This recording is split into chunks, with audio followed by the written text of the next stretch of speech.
데살로니가 전서 2장 13절에서 16절 우리 한 목소리로 합독하시겠습니다. 이러므로 우리가 하나님께 끊임없이 감사함은 너희가 우리에게 들은 바 하나님의 말씀을 받을 때 사람의 말로 받지 아니하고 하나님의 말씀으로 받음이니 진실로 그러하도다. 이 말씀이 또한 너희 믿는 자 가운데에서 역사하느니라. 형제들아, 너희가 그리스도 예수 안에서 유대에 있는 하나님의 교회들을 본받은 자 되었으니 그들이 유대인들에게 고난을 받은 것 같이 너희도 너희 동족에게서 동일한 고난을 받았느니라. 유대인은 주 예수와 선지자들을 죽이고 우리를 쫓아내고 하나님을 기쁘시게 하지 아니하고 모든 사람에게 대적이 되어 우리가 이방인에게 말하여 구원받게 함을 그들이 금하여 자기 죄를 항상 채우매 노하심이 끝까지 그들에게 임하였느니라. 아멘. 반면교사라는 말이 있습니다. 우리 장로님 하우스 조명 조금 더 올려주세요. 본이 되지 않는 남의 말이나 행동이 도리어 자신의 인격을 수행하는 데 도움을 준다. 다른 사람의 올바르지 못한 모습들을 보면서 나는 저렇게 생활하고 말하지 말아야지. 왜냐하면 그것이 사람들에게 지탄의 대상이 되는 모습을 보면서 나는 저런 지탄을 받지 말아야지. 그렇게 교훈을 삼기 때문입니다. 반면교사와 비슷한 말이 타산지석이라는 말입니다. 남의 산에 있는 돌이라도 나의 옥을 다듬는데 소용이 된다. 해석하면 다른 사람의 하찮은 언행 또 허물과 실패까지도 그 모습이 자신을 수양하는 데 도움이 된다. 그런 말입니다. 역시 마찬가지입니다. 어떤 말 한마디 잘못해서 또 그런 말투와 행동들 때문에 사람들에게 깊이 되는 그런 모습을 보면서 나는 저렇게 하지 말아야지. 타산지석이기도 합니다. 우리는 역사를 통해서 수많은 역사적인 사건을 바라보면서 다시는 우리가 저러한 비참한 경험들을 하지 말아야지. 왜 우리가 국방을 지키기 위해서 수많은 돈을 투입하고 또 군인을 키우고 그렇게 노력합니까? 6.25 전쟁의 그 참상을 우리가 기억하고 있기 때문입니다. 왜 오늘 우리가 민주주의라는 것을 그렇게 강조합니까? 민주주의 이전에 독재 정권이 있을 때에 그 독재 정권에 의해서 짓밟혔던 수많은 아픈 경험들, 우리가 다시는 누군가가 함께 살아가는 우리가 그러한 고통과 아픔을 당하지 말도록 해야지.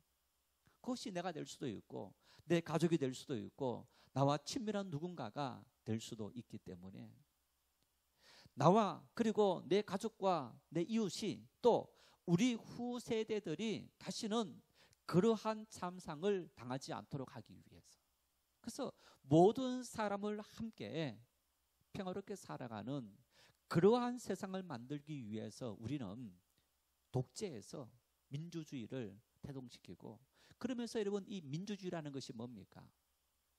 동물의 세계와 같이 약육강식, 힘 있는 사람이, 권력이 있는 사람이, 돈이 있는 사람이, 지식이 있는 사람이 모든 것을 독차지하는, 그 사람들이 무엇이든지 자기 마음대로 할 수 있는 그러한 사회가 아니라 힘없고 연약하고 가난하고 그리고 모든 사람들이 함께 평화롭게 살아갈 수 있는 그러한 세상을 만들자. 이게 민주주의인 거예요.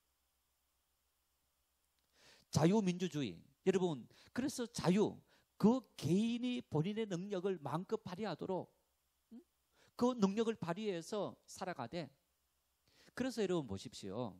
세금은요, 많이 버는 사람들에게 세금을 많이 물립니다. 그래서 세금 많이 내게 하고, 적게 버는 사람들은 세금을 적게 내고 또 어떤 사람은 세금을 안 내기도 합니다. 그리고 많이 거둔 세금을 가지고 많이 벌지 못하는 가난한 사람들을 돕는 거예요.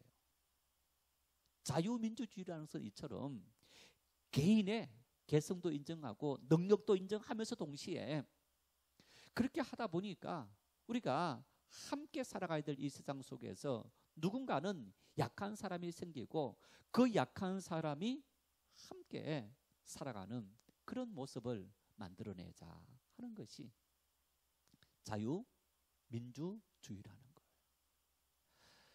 세계 역사적으로 여러분 이러한 자유민주주의를 만들어내기 위해서 엄청난 피해 대가가 있었던 거예요. 프랑스 혁명 1700년대 그 프랑스 혁명이 절대 권력을 깨뜨리고 이 땅에 어떤 주권을 국민들에게 백성들에게 주권을 되찾는 그러한 시발점이 되었다라고 하는데 여러분 우리나라 역시 마찬가지로 군부 독재 지나면서 많은 사람들이 투옥되기도 하는 그러한 어떤 결과를 가지고 오늘 이만큼의 자유민주주의라는 그러한 우리의 어떤 이념과 또 정치 또 사회 모든 것을 다 만들어낸 그런 모습인 거예요. 그런데 오늘 우리 사회는 정말 힘들게 수많은 피와 땀과 희생을 통해서 쌓아놓은 이 모든 것을 하루아침에 망가뜨리려는 그러한 어떤 욕망들이 너무너무 많이 꿈틀거리고 있는 또 그런 모습들이 우리 사회 전반에 굉장히 많이 있는 그런 안타까운 모습들을 너무너무 많이 볼 수 있습니다. 민주주의라는 것은 대화하는 거예요. 대화하면서 끊임없이 타협하는 거예요. 너와 나의 의견이 정면으로 충돌될 수 있습니다. 그러면서 서로가 요만큼 양보하자. 이게 민주주의인 거예요. 어떤 다수결이 민주주의다. 그 다수결로 결정을 하지만은 다수결이 아닌 소수의 어떤 그 인권도 또 주장도 우리가 수용해서 이런 전제를 잃어버리고 힘의 논리로 몰아붙이는 어떤 이러한 사회적인 우리의 모습들, 특히 우리 정치 같은 경우에는 우리 사회에 많은 사람들이 전 사회 모든 계층들이 보고 있는 거예요. 그런 어떤 모습들을 바라보면서 타협이 실종되어지는 이런 모습들이 우리 사회 전반적으로 힘이 있으면 무엇이든지 마음대로 해도 되는 거구나 하는 이러한 모습을 심는 오랜 세월 동안 피와 땀으로 쌓아놓은 우리의 모든 가치를 하루아침에 무너뜨리려는 이러한 모습들이 역사를 통해서 반면교사, 타산지식이 되지 못하는 이런 모습이 너무너무 안타깝다 싶습니다. 신앙의 모습에서도 여러분 마찬가지입니다. 우리가 하나님의 말씀을 듣고 또 말씀을 연구하고 말씀을 읽는 이유가 뭡니까? 하나님 말씀에는 크게 두 가지 가치가 있습니다. 하나는 하나님께서 말씀을 지키는 자들에게 복을 주신다. 하나님 말씀을 지키지 않는 자들에게 하나님께서 심판하시고 저주하신다. 우리는 하나님의 말씀을 지키면 복을 받더라 하는 것만 바라보고 하나님 말씀을 보는 게 아닙니다. 하나님 말씀을 지키지 않는 자들에게 하나님께서 심판하시고 저주하셨던 수많은 역사들을 우리는 볼 수 있습니다. 어쩌면 구약 성경을 바라보면 이스라엘 백성들은 하나님 말씀을 지켜서 복을 받는 순간들이 짧은 순간이었다면 그 말씀에서 벗어나서 심판과 고통을 받았던 시간들이 훨씬 더 많았던 것을 우리가 봅니다. 그들의 그러한 삶의 모습을 우리가 말씀을 통해서 끊임없이 보면서도 반면교사가 되지 못하고 타산지식이 되지 못하는 우리의 삶의 모습이 오늘 우리 그리스도인들의 삶의 현주소가 아닌가 싶습니다. 오늘 바울 사도는 우리에게 주어진 이 말씀을 하나님의 말씀으로 받아라 이렇게 말합니다. 나에게 어떤 누군가가 명령을 하는데 나에게 누군가가 교훈하는데 교훈하고 명령하는 그 가르침을 내가 누구의 가르침으로 받아들이느냐 굉장히 중요합니다. 아이들이 어렸을 때는 부모 엄마 아빠의 말 한마디 한마디가 엄청난 가치가 있습니다. 그 말 어기면 마치 큰일 나는 것처럼 생각되어지는 그러한 때입니다. 그런데 아이들이 커가면서, 아이들이 어른이 돼가면서 이제는 그 말의 무게를 어렸을 때 받았던 것만큼 받지 않는 그런 모습을 보입니다. 사람 인간은 어쩌면 부모의 경험들을 아이들이 성숙해서 하기 때문에 그렇게 할 수 있겠지만은, 여러분, 우리는 하나님의 말씀 앞에서는 이러한 태도를 버려야 합니다. 처음 하나님을 믿을 때나 아니면 50년, 60년 하나님을 믿어왔을 때에도 우리는 똑같은 마음으로 하나님의 말씀을 받는 그런 태도가 필요합니다. 그래야만 하나님의 말씀이 우리에게 말씀으로 올 수 있는 거고, 그 말씀의 능력이 우리에게 임할 수 있게 되기 때문입니다. 오늘 바울 사도는 데살로니가 교회 성도들을 향해서 반면교사 타산지석, 이 말씀에 대해서 아주 깊이 있게 언급하면서, 여러분들이 이렇게 수많은 시련과 역경, 박해 중에서도 하나님의 말씀을 받아들이는 것은 내가 여러분에게 전했던 그 말을 사람의 말로 받은 것이 아니고 하나님의 말씀으로 받았기 때문이다, 이렇게 말합니다. 여러분 보십시오. 만일 여러분, 제가 병들었습니다. 병들어서 참 이렇게 힘든 중에 또 내가 목사로서 하나님 말씀을 전해야지, 말씀을 전합니다. 그러면 아마 이런 두 부류의 생각이 있을 겁니다. 한 부류는 야, 정말 저렇게 힘들고 어려운 여건 속에 건강 가운데서도 하나님 말씀을 전하려는 정말 투철한 사명의식을 가지고 말씀을 전한 거구나. 그래서 말씀 한마디 한마디가 은혜가 되고 감동이 되는 거예요. 이런 분들이 있습니다. 반면에 어떤 분들이 있느냐, 하나님의 말씀이 능력이 있고 살아있다 하면서 그 하나님의 능력의 말씀, 특히 신유의 말씀으로 목사님이 지금 병든 몸부터 고치고 하나님 말씀을 전해야만 정상이 아닙니까? 이런 거예요. 이 데살로니가 교회 성도들은 바울 사도가 그 지방에서 복음을 전하면서 많은 박해를 당했습니다. 결국 1년 만에 다른 곳으로 도망가지 않았습니까? 하나님의 능력의 말씀을 가졌다는 사도가, 하나님의 그 크신 말씀을 가졌다는 사도가 어떻게 반대하는 반대자들, 그리고 그들이 두려워서 도망을 갈 수 있느냐? 하나님의 능력의 말씀으로 그들을 물리치고 대범하게 나가야지. 이러한 생각을 가졌다면 그들이 바울 사도가 전했던 말씀을 하나님의 말씀으로 받아들이지 못했을 겁니다. 약한 중에, 곤고한 중에, 정말 마치 도망자처럼 쫓겨가는 그러한 모습을 바라보면서도 이 데살로니가 교회 성도들은 바울 사도가 전한 말씀을 하나님의 진리의 말씀으로 받아들였더라. 정말 대단한 믿음의 모습을 볼 수 있습니다. 13절 말씀을 같이 읽겠습니다. 이러므로 우리가 하나님께 끊임없이 감사함은 너희가 우리에게 들은 바 하나님의 말씀을 받을 때 사람의 말로 받지 아니하고 하나님의 말씀으로 받음이니 진실로 그러하도다. 이 말씀이 또한 너희 믿는 자 가운데서 역사하느니라. 너희가 우리에게 들은 바 하나님의 말씀을 받을 때 사람의 말로 받지 않았다는 겁니다. 하나님의 말씀으로 받았다는 거예요. 보잘것없는 바울 사도의 그 모습을 보면서 하나님의 말씀의 가치를 저기 아래 내려뜨려서 본 것이 아니라, 어쩌면 이 말씀을 전하는 바울 사도를 비롯해서 함께했던 그러한 사역자들은 별 볼 일 없던 사람이었지만은 하나님의 말씀은 그들을 통해서 선포될 때 그 하나님 말씀은 놀라운 말씀이고 능력의 말씀이라는 사실을 우리가 받아들이는. 여러분, 그래서 하나님은 약한 자를 들어서 크게 쓰신다, 그렇게 말씀합니다. 약한 자를 들어서.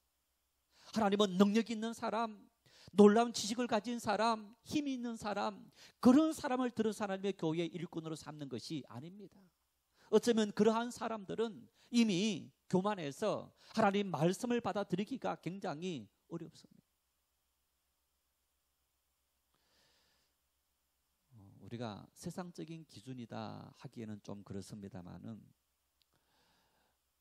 목회를 정말 우리 모든 사람들이 야, 어떻게 그렇게 기적 같은 일이 일어날 수 있을까?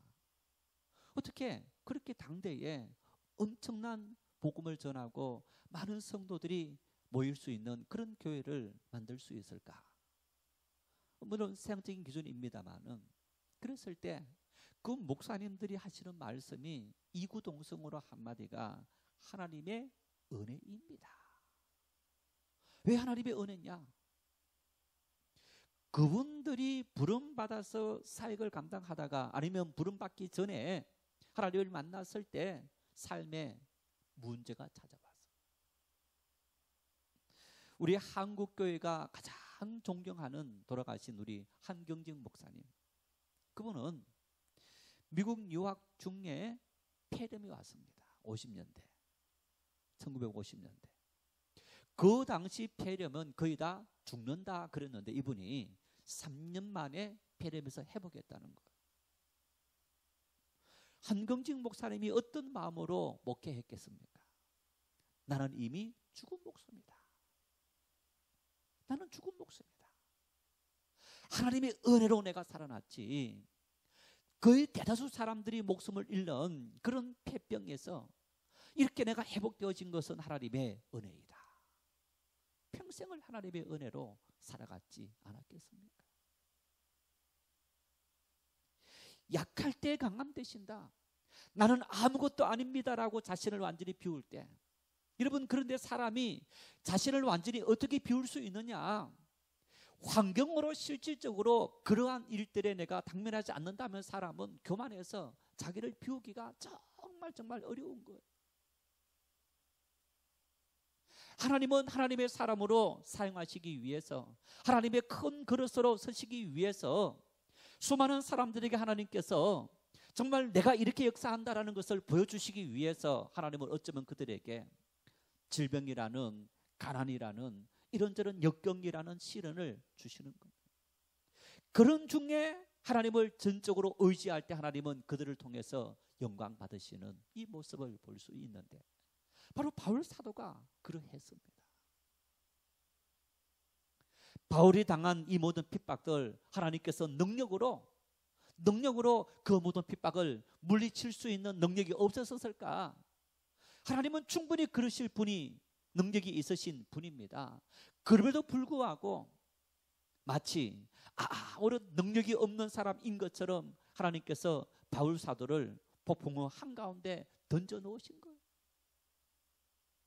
던져 놓았지만은 바울은 하나님께서 이 폭풍우 한가운데, 시련 한가운데, 밖에 한가운데 하나님께서 오늘 또 내 손 잡아주시고 함께 하신다는 확신이 있었고, 그리고 하나님은 실질적으로 그런 시련 중에 그 자리에 함께 하시면서 함께 동행했더라는 거예요. 하나님의 방법인 겁니다. 하나님의 방법은 영광스러운 자리, 능력 있는 사람을 들어서 하나님께서 사용하시는 것이 아니고, 보잘것없는, 별 볼 일 없는 허물투성인 그런 사람을 들어서 하나님께서 약하게 하시고 하나님을 철저히 의지하게 하시고, 그러면서 하나님 앞에 헌신하도록 만드는 그러한 모습들. 그래서 여러분 보십시오. 바울 사도라는 인물을 하나님께 꺾으실 때 어떻게 꺾었습니까? 예수 그리스도를 믿는 박해자였습니다. 스데반 집사님이 목숨을 잃을 때, 순교를 당할 때 그 자리에 함께 있었던 인물이었습니다. 돌을 던지는 사람들이 옷을 맡아주었던 인물이었습니다. 율법학자였기 때문에 어쩌면 그 자리에서 한마디 걷어설 수도 있습니다. 그 자리에 있다는 사실만으로도, 또 사람들의 옷을 맡아줬다는 그 사실만으로도 바울 사도는 복음을 전하는 사람들의 역적인 거예요. 하나님 앞에서 바울 사도는 그러한 주님을 만나기 이전에 있었던 자기들의 그 모습을 보면서 나는 죄인 중에 괴수다 이렇게 하면서, 나는 고개를 들 수 없는 죄인입니다, 그 의식을 가지고 평생을 살았고, 그것이 하나님의 은혜가 바울 사도에게 지속적으로 임할 수 있는 통로가 되었더라는 거예요. 그러한 자세로 바울은 복음을 전했고, 그렇게 복음을 전했던 바울 사도의 말씀을 이 데살로니가 교회 성도들은 이 말씀을 그대로 하나님의 말씀으로 받았다는 거예요.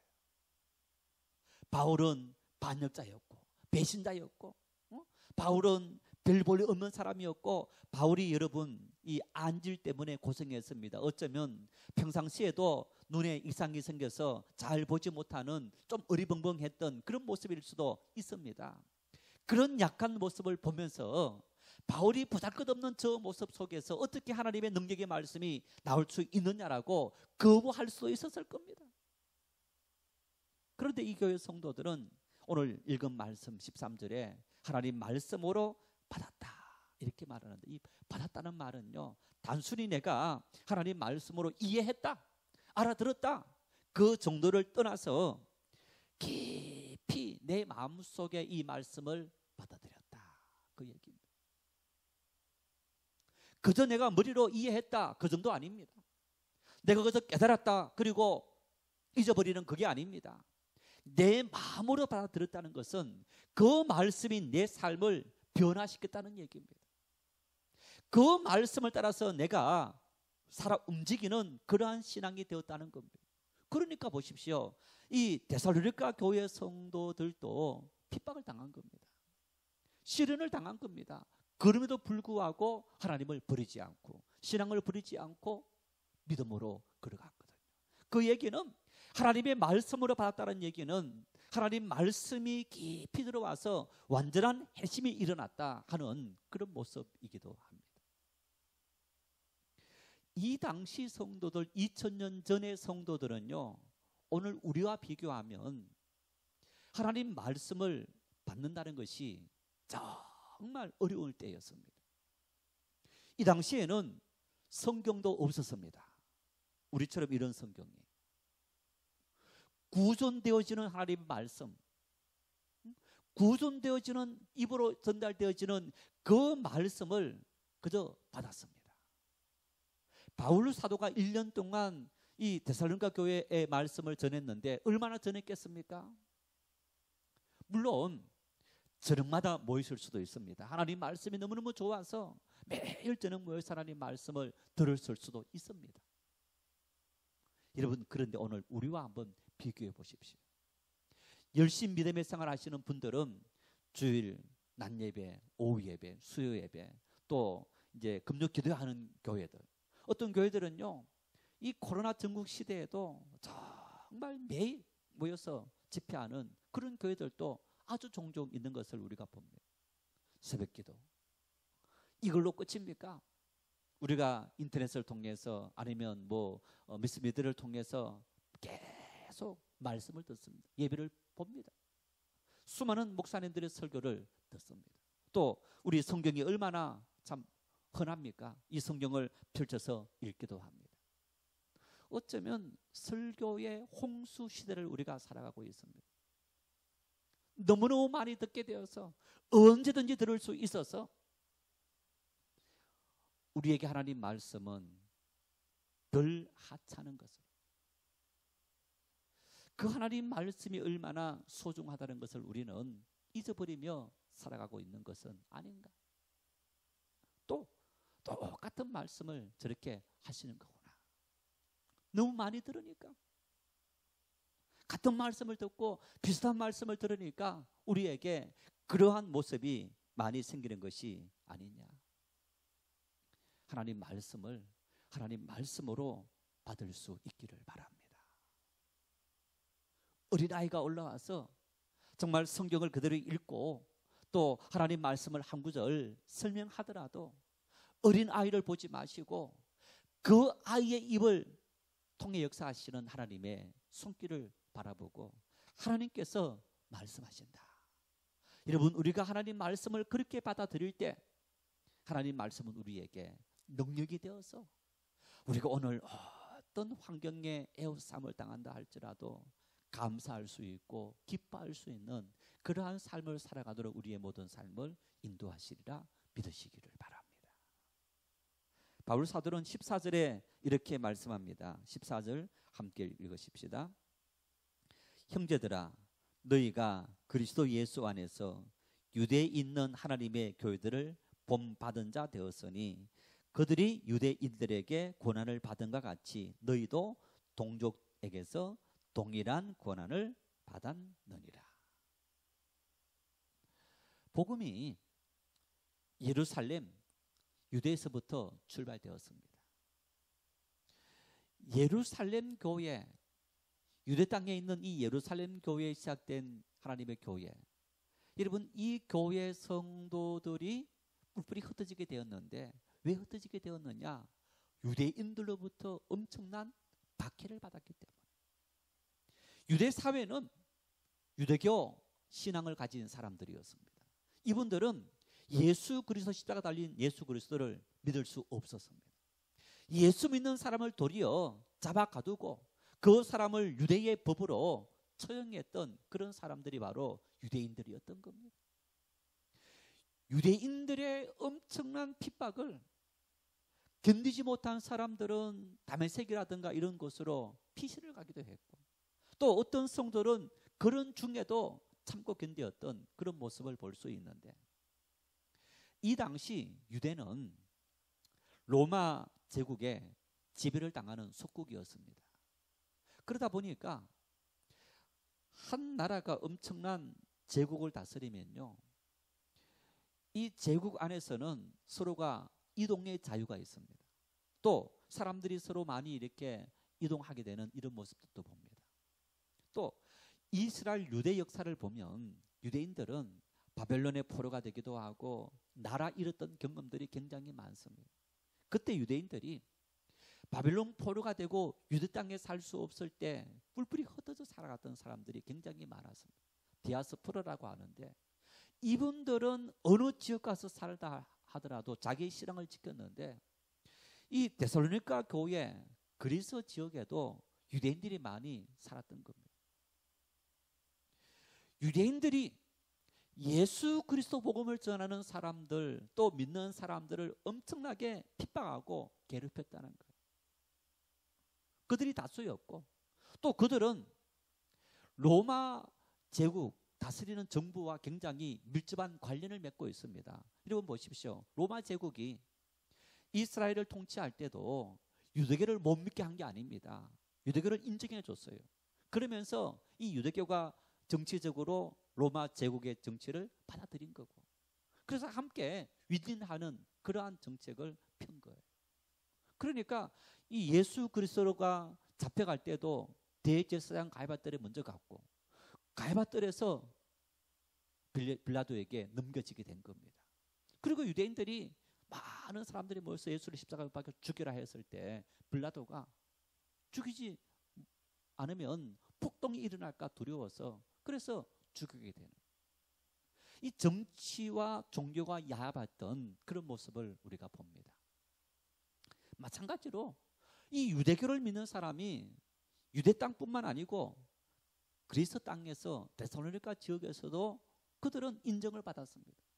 그러면서 어쩌면 그들이 지금 저 예수를 믿는 사람들은 잘못된 사상이다라는 그런 것을 하면서 자기들도 핍박했고 또 권력자들을 동원해서 핍박하는 이러한 일들도 일어났을 겁니다. 이제 이러한 일들이 바울 사도는 유대 땅에서도 유대인들의 핍박을 많이 받고 성도들이 그 핍박 중에서 믿음을 지켰는데, 여러분들도 마찬가지로 유대인들의 수많은 핍박이 있었지만은 하나님 말씀으로 받았기 때문에 하나님 말씀의 그 의미를 받아들이고 말씀이 능력이 되어서 너희들에게 모든 핍박을 이길 수 있는 힘을 주었더라. 복음이 어느 한 사람에 들어가고 한 지역에 들어가고 한 민족의 뿌리를 내리기 위해서는 사실은 엄청난 저항을 받았습니다. 특히 우리 복음은 어쩌면 굉장히 배타적입니다. 다른 종교들은요, 다 신교를 가지고 있습니다. 너희 신도 인정한다, 우리 신도 인정해다오. 이 다신교 사상을 갖고 있습니다. 또 예를 들어서 어느 지역의 고등 종교, 경전을 갖고 있는 우리 기독교 또 뭐 불교, 이슬람 이러한 경전을 갖고 있는 신앙이 종교가 있기 이전에는 거의 범신론, 샤머니즘 모든 사물에 신이 있다. 그러한 생각을 갖고 있는 사람들은 수많은 신들을 받아들이는 거예요. 그런데 기독교가 들어오면서 그러한 모든 것은 우상이야 한마디로 다 그냥 받아들이지 못하게 만들어버린 거예요. 당연히 저항에 부딪힐 수밖에 없는 겁니다. 그래서 복음이 들어가서 한 지역에 뿌리를 내리고 한 가족에게, 한 개인에게 뿌리를 내리기 위해서는 이런 지금까지 있었던 엄청난 우상들의, 종교들의 저항을 받아온 거예요. 당연히 어려움과 핍박이 있었던 겁니다. 이러한 모든 일들 가운데 하나님께서 우리에게 능력을 주시고 복음의 능력으로 우리가 모든 것을 이길 수 있는 그러한 사람 되도록, 삶이 되도록 우리의 삶을 인도하신다. 그래서 환경을 두려워하지 말고 하나님의 능력을 의지하며 살아갈 때 하나님께서 우리에게 또 때로는 핍박이 있지만은 그 핍박을 이기고 감당할 수 있도록 우리의 삶을 인도해 주신다. 자, 병들었습니다. 병들었어요. 병들었는데 죽을 병이 아닙니다. 살 병입니다. 좋은 의사가 있어서 예전에는 죽을 병이었는데 지금은 살 병입니다. 어떤 암이다. 그런데 여러분, 자, 살 병인데 의사를 통해서 수술도 받고 치료를 받아야 되는데 회복하는 과정에 고통이 있습니까? 없습니까? 고통이 있어요. 수술 받기 위해서는 마취도 하고 또 마취가 깨어나면 그 부위가 얼마나 아픕니까? 뿐만 아니라 회복하기 위해서 음식도 가려야 되고 또 생활도 굉장히 조심해야 되고 그런 수많은 많은 오랜 기간을 거쳐서 회복의 과정을 걸어가는 겁니다. 복음의 역사 역시 마찬가지인 겁니다. 하나님 믿으면 한꺼번에 기쁨이 오고 정말 모든 것이 다 형통해서 그런 꿈을 깨고 복음이 우리에게 능력이 되어서 때로는 핍박이 오면 그 핍박을 이길 수 있는 힘을 주더라. 그래서 문제는 복음이 우리가 마음속에 하나님의 말씀을 받아야 되는 거예요. 마음속에 하나님의 말씀이 받아질 때 처음 하나님을 믿어도 자신의 모든 것을 다 던져서 헌신할 수 있는 사람이 있습니다. 그게 은혜 받은 사람의 모습인 거예요. 만일 내가 하나님을 믿었는데 삶의 어려움이 와서 하나님을 원망한다면, 신앙을 버린다면 그 사람은 하나님을 제대로 믿지 못한 거예요. 하나님 말씀을 제대로 그 심령 속에 뿌리내리지 못했다라고 우리가 단정 지을 수밖에 없는 상황인 거예요. 유대인들은 하나님 말씀을 무시했습니다. 하나님 말씀을 잘 지킨다는 유대인들이었습니다. 누구보다 하나님 말씀을 잘 받든다 했던 유대인들이었습니다. 그 유대인들이 정작 하나님 말씀을 무시하고 업신여겼습니다. 본문 15절 말씀을 같이 읽겠습니다. 유대인은 주 예수와 선지자들을 죽이고 우리를 쫓아내고 하나님을 기쁘시게 하지 아니하고 모든 사람에게 대적이 되어. 예수 그리스도께서 오시리라, 메시아가 오시리라. 어느 날 갑자기 예수님께서 이 땅에 오신 게 아닙니다. 이미 인간이 죄를 지은 그 순간부터 하나님은 인간을 구원하기 위해서 여인의 후손을 통해서 하나님께서 구원자를 주시겠다 약속했습니다. 창세기 3장에. 뿐만 아니라 이사야, 예레미야 그런 수많은 선지서들을 보면요, 특히 이사야 같은 경우 53장 메시아가 오시리라는 거예요. 예수님께서 이 땅에 오시리라 하나님께서 말씀으로 우리에게 예고해 주신 거예요. 이스라엘 백성들, 하나님 말씀을 가진 그들에게 하나님께서 예고해 주셨는데 이스라엘 백성들이 하나님의 그 말씀을 받아들이지 않았던 거예요. 이런 이스라엘 백성들의 모습을 예수님께서 이렇게 비유합니다. 주인이 먼 길을 떠나기 전에 종들에게 이제 땅을 맡기고 관리해라. 때가 되면 내가 사람을 보내어서 이제 세를 거둬드리겠다. 그래서 주인이 자기 땅을 맡아서 관리하는 종들에게 종을 보냈습니다. 그러자 이 땅을 맡은 이제 종들이 우리가 저 종들을 때리고 패고 또 그리고 죽이면 아마 주인이 뭐 정 없으니까 어떻게 못하겠지 하고 보냈는데 때리고 패고 또 때리고 또 죽이면서 돌려보낸 거예요. 주인이 두 번째 또 종들을 보냈습니다. 똑같이 또 그렇게 한 거예요. 세 번째는 아들을 보냅니다. 내가 아들을 보내면 설마 내 아들이니까 저들이 내 말을 듣겠지 라고 했는데 이 사람들은 그걸 거꾸로 생각해서 이제 아들을 죽이면 주인도 이제는 더 이상 어떻게 못하고 이 땅은 완전히 우리 땅이 되겠지 하는 마음을 가지고 아들까지 죽였다는 거예요. 농장 주인은 하나님입니다. 죽임당한 종들은 선지자들입니다. 아들은 예수 그리스도이십니다. 관리하는 사람은 유대인들이었던 겁니다. 그들이 하나님께서 선지자들을 보냈는데 선지자의 말씀들을 계속 무시하지 않습니까?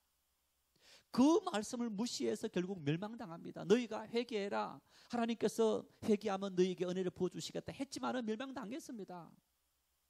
선지자를 때리기도 하고 죽이기도 하고 그렇게 했습니다.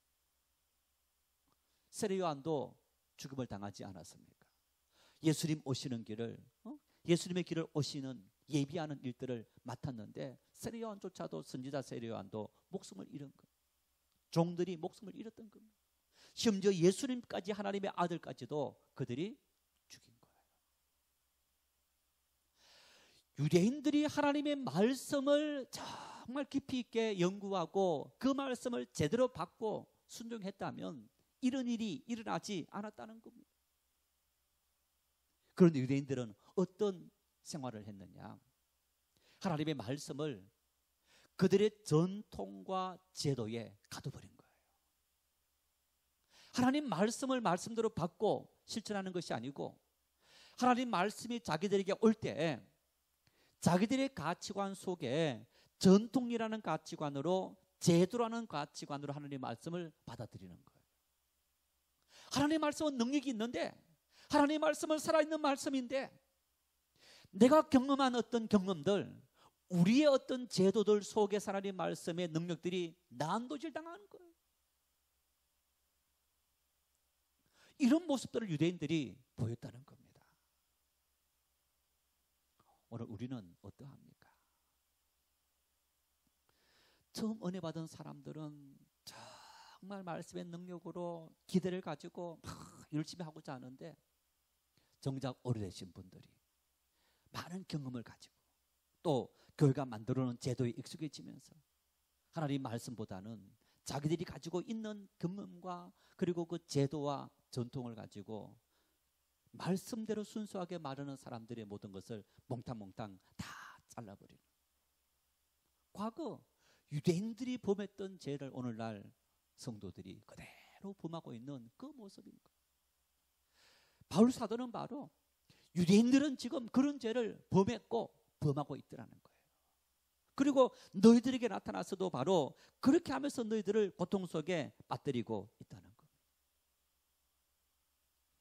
하나님 말씀 앞에 우리가 우리 자신을 완전히 드러내어서 나는 과연 하나님 말씀을 제대로 받고 있고 제대로 이해하고 있고 이 말씀대로 온전히 순종하고 있는지 여러분 우리는 정말 우리를 면밀하게 살펴볼 수 있어야 합니다.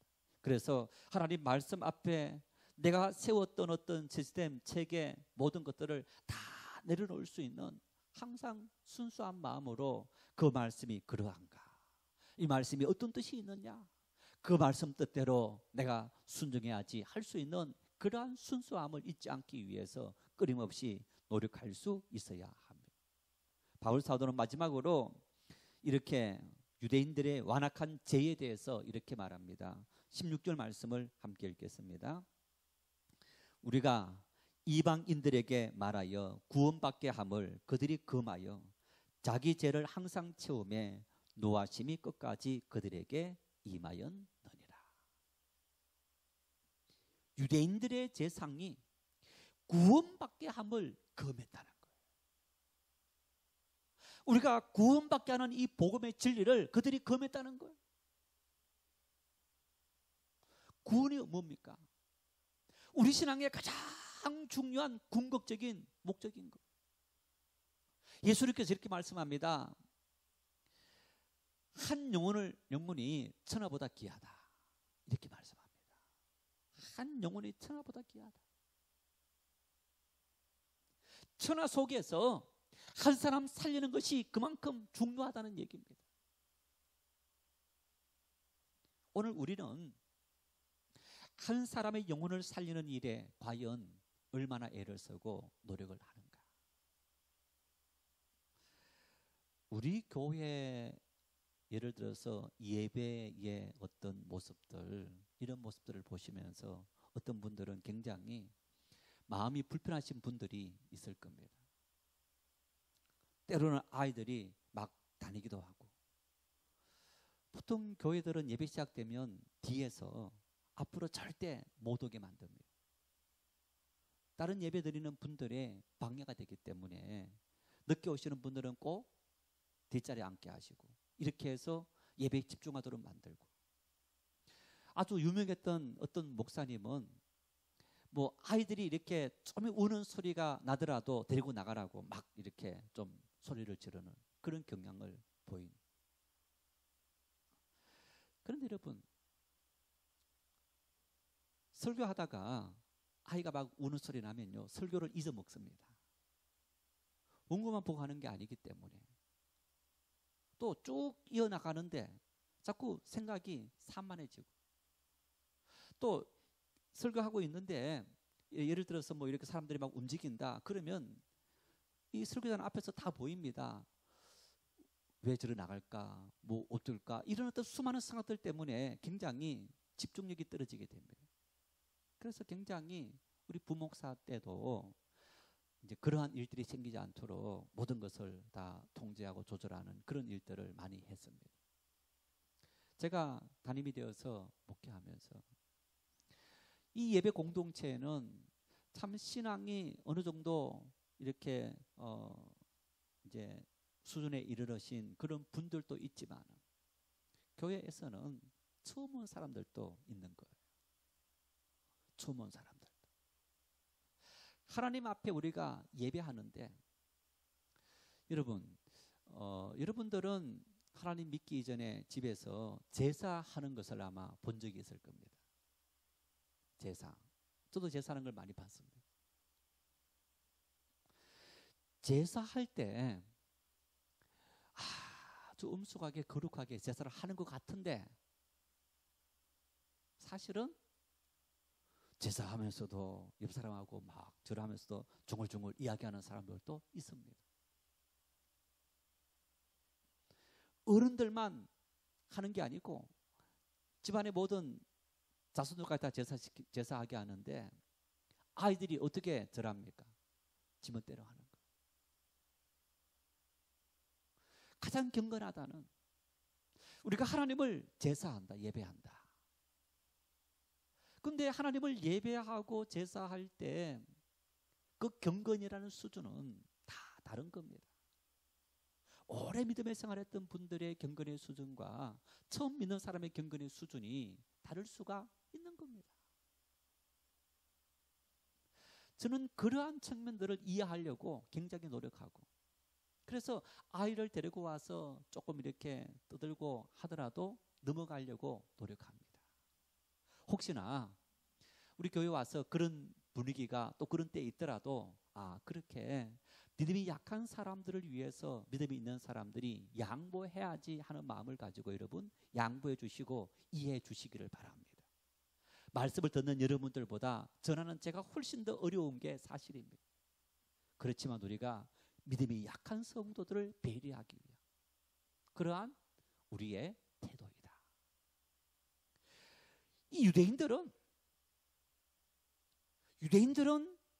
신앙의 가장 중요한 구원받는 일을 도리어 거부했다는 것.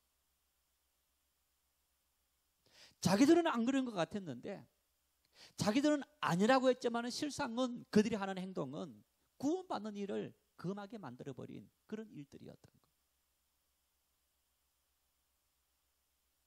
아이 때문에 상처가 되어서 아이 데리고 당장 나가시오. 그것이 상처가 되어서 정말 그 순간을 넘어갔더라면 그 자리에 있었더라면 말씀을 통해서 구원을 받았을 텐데 그 한마디 말 때문에 나가게 되고 하나님 말씀을 듣지 못하게 되어서 구원을 받지 못하게 되는 이런 일이 일어날 수 있더라는 것. 전통과 제도 속에 갇혀버린 유대인들이 그들이 그러한 자기들의 전통과 제도를 주장함으로 말미암아서 하나님 복음의 구원받는 일을 막아버린 역할을 했는데 그 모습같이 오늘 우리들의 삶 속에도 그러한 부분은 있는 것이 아닌가. 우리는 항상 하나님의 말씀을 우리가 받아들이면서 그 말씀을 우리가 어떻게 이해할까? 또 내 신앙의 수준에서만 이 말씀을 받아들이지 말고 우리 교회 공동체에는 나이가 많지만은 하나님을 처음 믿은 사람들 또 하나님을 오래 믿었지만 아직까지 그 마음속에 하나님 말씀이 깊이 뿌리 박히지 못한 사람들은 어린 아이와 같은 그러한 신앙인들도 있습니다. 그래서 항상 누구라도 우리는 배려할 수 있는 그러한 신앙의 태도가 우리에게 필요합니다. 바울 사도는 데살로니가 교회 성도들에게 이 서신을 보내면서 너희들이 하나님을 믿는 유대인들을 보면서 시험 들지 말아라. 그들은 이러한 전통과 제도에 빠져서 하나님 말씀을 실질적으로 받아들이지 않고 도리어 하나님 말씀으로 구원받은 너희들을 넘어뜨리게 만드는 시험 들게 만드는 그러한 모습들을 행하고 있는 그런 존재들이다. 이렇게 말하고 있습니다. 우리가 이 말씀을 통해 오늘 우리 교회가 데살로니가 교회처럼 그런 교회가 되기 위해서 우리가 어떻게 해야 되느냐?